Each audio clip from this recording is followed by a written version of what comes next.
നെവല്ലി Goddard പറഞ്ഞിട്ടുള്ളൊരു കാര്യമാണ്, തൻ്റെ ലക്ഷ്യം ഒരുപാട് ദൂരെയാണ്. അത് നേടുവാനായി ഇനിയും എനിക്ക് ഒരുപാട് യാത്ര ചെയ്യണമെന്ന് കരുതുന്ന പലർക്കും ആ ലക്ഷ്യം നേടാൻ സാധിച്ചെന്ന് വരില്ല. അതെന്നും അവരിൽ നിന്നും 2 ചുവട് അകലെയായിരിക്കും. അതുപോലെ അദ്ദേഹം തന്നെ പറഞ്ഞ മറ്റൊരു കാര്യമാണ്, ലക്ഷ്യവും ജീവിതവും ഒന്നാണെന്ന് മനസ്സിലാക്കി ജീവിക്കുന്നവർക്ക് അവരുടെ ലക്ഷ്യം നേടാൻ സാധിക്കുമെന്നത്. നെവല്ലി ഗോഡാർഡ് ഒരു പ്രശസ്തനായ അധ്യാപകനായിരുന്നു. ആളുകളെ ലക്ഷ്യം നേടാൻ 100% സഹായിക്കുന്ന ലോ ഓഫ് അസംപ്ഷനാണ് അദ്ദേഹം പഠിപ്പിച്ചിരുന്നത്. ഇന്ന് ഈ വീഡിയോയിലൂടെ നമ്മുടെ ലക്ഷ്യം എങ്ങനെ നേടാം എന്നതിന് നമ്മെ സഹായിക്കുന്ന, നമ്മുടെ ബ്രെയിനിനെ പ്രോഗ്രാം ചെയ്യാൻ സഹായിക്കുന്ന 3 പ്രാക്ടിക്കൽ ടിപ്സിനെ പറ്റി കാണാം. നിങ്ങളുടെ ജീവിതം തന്നെ മാറ്റിമറിക്കാൻ ശക്തിയുള്ള ഈ കാര്യങ്ങളെപ്പറ്റി അറിയുന്നതിനായി വീഡിയോ അവസാനം വരെ സ്കിപ്പ് ചെയ്യാതെ കാണുക. ജീവിതത്തിൽ ഒരാളെ മുന്നിലേക്ക് കൊണ്ടുവരാൻ സഹായിക്കുന്ന മികച്ച ഒന്നാണ് വായന. വായിക്കുന്നതിലൂടെ അറിവ് നേടാം എന്നാണല്ലോ. പക്ഷെ ഇന്ന് വായിക്കാൻ സമയം തീരെ ഇല്ലാത്തത് കാരണം മലയാളത്തിലെ മികച്ച പുസ്തകങ്ങളെപ്പറ്റി ഒന്നും തന്നെ അറിയാതെ പോകുന്ന ധാരാളം ആളുകളുണ്ട്. അവർക്ക് വേണ്ടി പ്രത്യേകം തയ്യാറാക്കിയിട്ടുള്ളതാണ് കുക്കു FM. ജീവിതത്തിൽ വിജയിക്കുന്നതിനായി നമ്മുടെ ജീവിത രീതിയിൽ, പ്രത്യേകിച്ച് രാവിലത്തെ ശീലങ്ങളിൽ എന്തൊക്കെ മാറ്റങ്ങൾ വരുത്താം എന്ന് നമുക്ക് പരിചയപ്പെടുത്തി തരുന്ന ഒരു പുസ്തകമാണ് ദ മിറാക്കിൾ മോർണിംഗ്. 3 ലക്ഷത്തിൽ പരം ലിസണേഴ്സ് ഉള്ള ഈ പുസ്തകം കുക്കു FMലൂടെ നിങ്ങൾക്കും കേൾക്കാവുന്നതാണ്.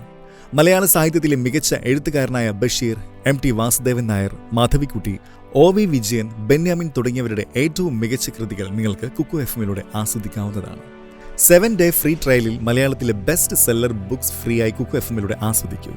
ഡിസ്ക്രിപ്ഷനിൽ കൊടുത്തിട്ടുള്ള ലിങ്കിലൂടെ നിങ്ങൾക്ക് ആപ്പ് ഡൗൺലോഡ് ചെയ്യാവുന്നതാണ്. ഇനി ലോ ഓഫ് അസംപ്ഷൻ എന്നാൽ എന്താണെന്ന് നോക്കാം. നിങ്ങളുടെ മനസ്സിൽ സത്യമാണെന്ന് കരുതുന്ന ചിന്തകൾ നിങ്ങളുടെ ജീവിതത്തിൽ സത്യമായി തീരാം. ഇതിലൂടെ മനസ്സിലാക്കേണ്ടതെന്നാൽ ഒരു പ്രത്യേക രീതിയിലൂടെ ചിന്തിക്കുകയും പ്രവർത്തിക്കുകയും ചെയ്യുന്നതിലൂടെ നിങ്ങൾക്ക് നിങ്ങളുടെ ലക്ഷ്യപ്രാപ്തിയിലേക്ക് എത്തുവാൻ സാധിക്കും എന്നതാണ്. ഇനി ഇതിനുവേണ്ടി നിങ്ങൾ ചെയ്യേണ്ട ആദ്യത്തെ കാര്യം, ലക്ഷ്യം നേടിയെടുത്തു എന്ന് കരുതുക. ഇതേ ധാരണയിൽ നിങ്ങൾ ജീവിക്കാൻ തുടങ്ങുക. നിങ്ങളുടെ അനുഭവങ്ങൾ വ്യത്യസ്തമാവാൻ തുടങ്ങും. കാരണം നിങ്ങളുടെ ഉള്ളിൻ്റെ ഉള്ളിലുള്ള വിശ്വാസമാണ് നിങ്ങളുടെ ജീവിതത്തിൽ പ്രകടമാകുന്നത്. പക്ഷേ ഇത്തരത്തിലുള്ള ഒരു ചിന്ത മനസ്സിലേക്ക് പ്രതിഷ്ഠിക്കുക എന്നത് അത്ര എളുപ്പമുള്ള ഒരു കാര്യമല്ല.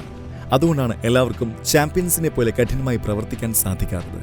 അതുകൊണ്ട് നെവല്ലി ഗോഡാർഡ് ലോ ഓഫ് അസംപ്ഷൻ പൂർത്തിയാക്കുവാനായി ചില സ്റ്റെപ്സ് പറഞ്ഞു തരുന്നുണ്ട്. സ്റ്റെപ്പ് 1, നിങ്ങളുടെ ലക്ഷ്യത്തെപ്പറ്റി പല ആംഗിൾസിൽ നിന്ന് ചിന്തിക്കുക. അതിനായി നിങ്ങൾ ഈ 4 ചോദ്യങ്ങളുടെ ഉത്തരം കണ്ടെത്തി വയ്ക്കുക. നമ്പർ 1, ഞാൻ എന്താണ് നേടാൻ ആഗ്രഹിക്കുന്നത്? നമ്പർ 2, ഇത് നേടുന്നതിലൂടെ എൻ്റെ ജീവിതത്തിൽ എന്തൊക്കെ മാറ്റങ്ങൾ ഉണ്ടാകും? നമ്പർ 3, വാസ്തവത്തിൽ ഈ ലക്ഷ്യത്തിലൂടെ ഞാൻ എന്താണ് നേടാൻ ആഗ്രഹിക്കുന്നത്? നമ്പർ 4, ലക്ഷ്യം നേടുന്നതിലൂടെ എൻ്റെ മനസ്സിലെ ഫീലിംഗ്സ് എന്തായിരിക്കും?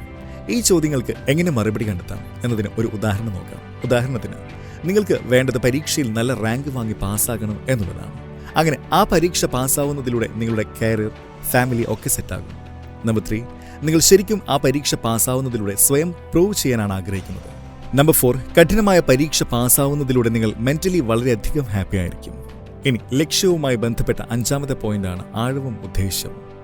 നെവല്ലി ഗോഡാർഡ് പറയുന്ന ഒരു കാര്യമാണ്, ഈ പ്രപഞ്ചം വലിയ മനസ്സുള്ളവനാണ് സഹായിക്കുക എന്നത്. അതുകൊണ്ട് സ്വന്തം ലക്ഷ്യത്തിൽ മറ്റുള്ളവർക്ക് ഉപകാരപ്പെടുന്ന മനോഭാവം ഉണ്ടാക്കുക.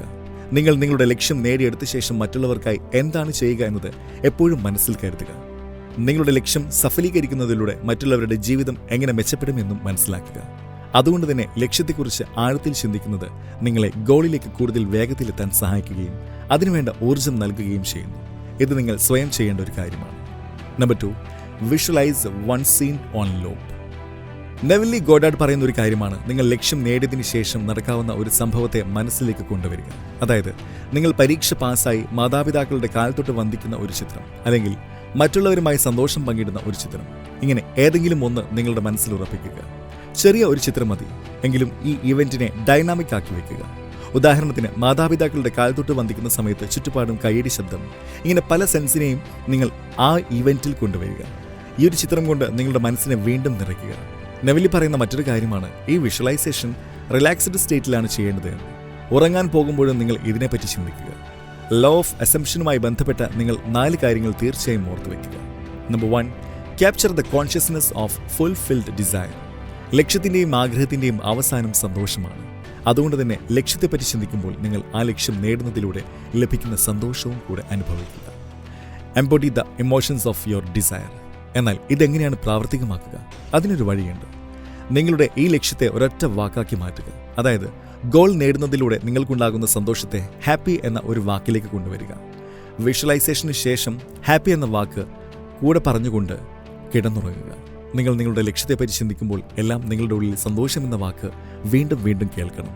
നിങ്ങളിങ്ങനെ ഒരു കാര്യം ചെയ്യുകയാണെങ്കിൽ നിങ്ങളുടെ ജീവിതത്തിൽ വലിയ മാറ്റങ്ങൾ ഉണ്ടാകുന്നതാണ്. ഇതിലൂടെ നിങ്ങൾക്കൊരു കാര്യം പ്രവർത്തിക്കാനും കോൺസിസ്റ്റൻ്റായി ഇരിക്കാനും കൂടുതൽ ഊർജ്ജം ലഭിക്കുന്നതാണ്. രണ്ടാമത്തെ കാര്യം, അക്നോളജ് ചെയ്യുന്നതിലൂടെ വിജയത്തിൻ്റെ മധുരം 100% ഇരട്ടയാകുന്നതാണ്. എങ്ങനെയാണോ മൈക്രോഫോൺ ആംപ്ലിഫയറിലേക്ക് കണക്ട് ചെയ്യുന്നതിലൂടെ ചെറിയ ശബ്ദം പോലും വളരെ ഉച്ചത്തിൽ കേൾക്കാൻ സാധിക്കുന്നത്, അതുപോലെ തന്നെയാണ് വിജയത്തിൻ്റെ ഭാഗമായിരുന്നവരെ അക്നോളജ് ചെയ്യുന്നതിലൂടെ നിങ്ങളുടെ ജീവിതത്തിലെ പോസിറ്റിവിറ്റി വർദ്ധിക്കുന്നതും. അതായത് അക്നോളജ്മെൻറ്റ് ചുറ്റിലുമുള്ള നല്ല കാര്യങ്ങളിൽ നിന്നുമുള്ള എനർജി പല മടങ്ങാക്കി നിങ്ങളുടെ ജീവിതത്തിലെ പോസിറ്റിവിറ്റി പല മടങ്ങാക്കുന്നു. ജീവിതം സമൃദ്ധിയുള്ളതാക്കുക എന്നതാണ് നിങ്ങളുടെ ലക്ഷ്യം എന്ന് കരുതുക. ജീവിതത്തിൽ ഒരു കാര്യത്തിനും ഒരു കുറവും ഉണ്ടാകരുതെന്ന് നിങ്ങൾ ആഗ്രഹിക്കുന്നു. അതിപ്പോൾ ബന്ധങ്ങളിലായാലും സമ്പത്തിൻ്റെ കാര്യത്തിലായാലും ഇത് നേടുവാനായി നിങ്ങൾ ചെയ്യേണ്ടത് നിങ്ങളുടെ ജീവിതത്തിൽ ചുറ്റും നടക്കുന്ന കാര്യങ്ങളിൽ സമൃദ്ധി കാണാൻ തുടങ്ങുക എന്നതാണ്. ആരെങ്കിലും കാത്തു നിൽക്കുമ്പോൾ നിങ്ങളുടെ പക്കൽ കാത്തു നിൽക്കാൻ സമയമുണ്ടെന്ന് ആലോചിച്ച് തൃപ്തി അടയുക. ഇതുപോലെ ചുറ്റിലുമുള്ള കാര്യങ്ങളെല്ലാം സംതൃപ്തി നേടുക. ഇതുപോലെ ചുറ്റിലുമുള്ള കാര്യങ്ങളെ ശ്രദ്ധിക്കുകയും അതിൽ സംതൃപ്തി നേടുകയും ചെയ്യുന്നതിലൂടെ ഒരു വ്യക്തിക്ക് ജീവിതത്തിൽ ഒരു കുറവുമില്ല എന്ന തോന്നലുണ്ടായി തുടങ്ങും എന്നാണ് നെവിൽ ഗോഡാർഡ് പറയുന്നത്. Number 3, persistence. നമ്മുടെ ഉൾമനസ്സിന് നല്ലതേത് ചീത്തയേത് എന്ന കാര്യം അറിയില്ല. പുതിയ ലക്ഷ്യങ്ങൾ സ്വീകരിക്കാനും അതിന് സാധിക്കില്ല. അതുകൊണ്ട് തന്നെ എപ്പോഴും ലക്ഷ്യങ്ങൾ വിദൂരമാണെന്ന ഒരു ചിന്ത അത് നമ്മളിലേക്ക് തന്നുകൊണ്ടേയിരിക്കും. മനസ്സ് നമ്മളെ മനസ്സിലാക്കുന്നതിന് മുന്നേ തന്നെ മനസ്സിനെ നാം ലക്ഷ്യം നേടിക്കഴിഞ്ഞു എന്ന് കൺവിൻസ് ചെയ്യേണ്ടതാണ്. ഇത് ചെയ്യാനായി നിങ്ങൾക്ക് വേണ്ട ഒരു ക്വാളിറ്റിയാണ് പെർസിസ്റ്റൻസ്. Number 4, action. ചിന്തകളിൽ നിന്നുള്ള ഊർജം പ്രാവർത്തികമാക്കുക. ചിന്തകൾക്ക് ലോകം മാറ്റിമറിക്കാനുള്ള കഴിവുണ്ട്.